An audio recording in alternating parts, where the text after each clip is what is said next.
Good afternoon. My name is Ed Leszynski, Investigator badge number 380 for Special Solutions Ltd. in Chicago, Illinois.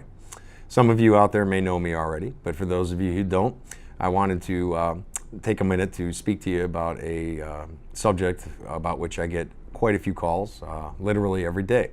That particular subject is what's known loosely as electronic harassment. Now, electronic harassment, if we were to define it, would be known as the purported use of electromagnetic or microwaves to harass or disorient a victim. Several people out there here in the States and around the world have begun to call me in droves, literally every day. For those of you who I haven't gotten back to yet, I do apologize, but I promise I definitely will. You just have to bear with me as I'm just one man. But electronic harassment in and of itself is a phenomenon that seems to be becoming much more widespread, much more prevalent, and much more powerful as time goes on. I've been investigating these for our company here in Chicago for going on 5 years now, but I've been familiar with the phenomena for a much, much longer time.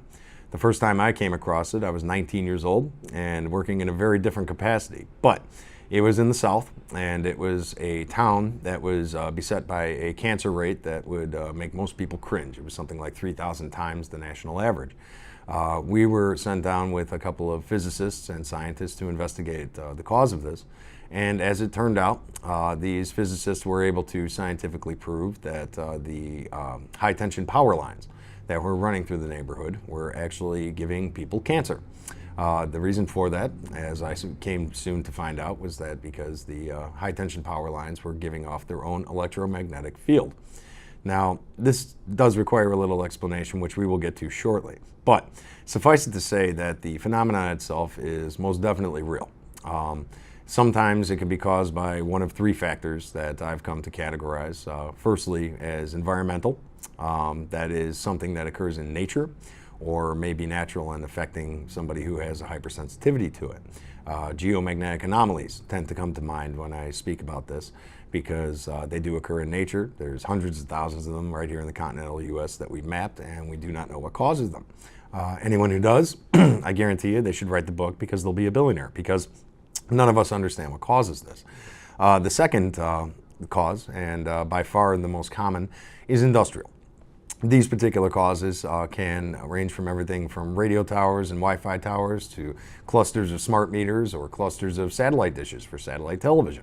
Most people don't know this, but almost all satellite communication is microwave based. As such, if you're calling down a microwave transmission pretty much right on top of your head and you have a hypersensitivity to it, you're causing yourself a big problem. So these are all things that we will go into as the series of videos continues. I'm sure there's a lot of people who are wondering about me who aren't familiar with me yet, so let me give you a little context about who I am. I first started studying this phenomena in depth at the age of 23. I became what's called a level 1 radiograph technician, working for the International Atomic Energy Agency. Basically, we had to go through a 9-month training program sponsored by the FBI that trained us in literally everything invisible that can kill you. Okay, that's the best way I can put it. These microwave dispersions, okay, that have become so prevalent with the advent of Wi-Fi and cell towers and cellular networks, are extremely harmful to a lot of different biological organisms, mammals especially. The reason being is because microwave transmissions tend to affect the frontal lobe of the brain before they affect anything else.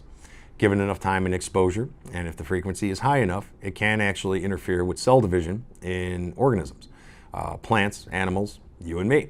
Now, these can be the cause of several different types of cancers, blood-borne leukemias, tumors of all kinds, heart problems, kidney problems, liver problems, pancreas problems, stomach problems. It has been linked in some cases, not conclusively yet, the jury's still out on it, but some people think it's a big cause for the sharp rise in autism that we've seen in children over the last 15 years or so. Other people claim that it may have something to do with why birds are falling off their migration patterns, why bees are disappearing.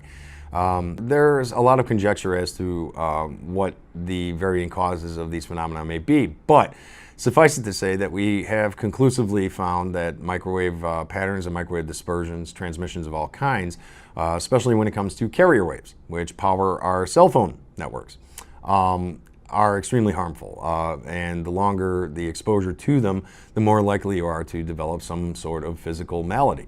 But that is something that, again, we will go into as we progress. The main point of this introduction was to introduce myself and to introduce my firm. We've been in business since 1991, but we haven't really pursued electronic harassment investigation until just the last few years. I think that when I became a private investigator here, I was uniquely qualified because I did understand quite a bit about the science of it. Now, I am not a scientist, I am not a physicist, I don't wear a cape, and I'm not Yoda. I don't have all the answers, but I do have some. And some of those answers are some of the best ways that we have to counteract it that have been extremely effective for thousands of people at this point. So I invite you to definitely pursue the rest of the series of these videos. I'm going to be talking much more in depth about these phenomena and showing all of you folks out there the best ways that I know of to counteract it. I look forward to speaking to each and every one of you, as I'm sure I will after you take a look at this, because it always breeds more questions than answers, that's for sure. In the meantime, I look forward to speaking to all of you in the future, and if you have any questions, you can always reach me at Special Solutions Ltd. here in Chicago, 773-775-7600. Thank you.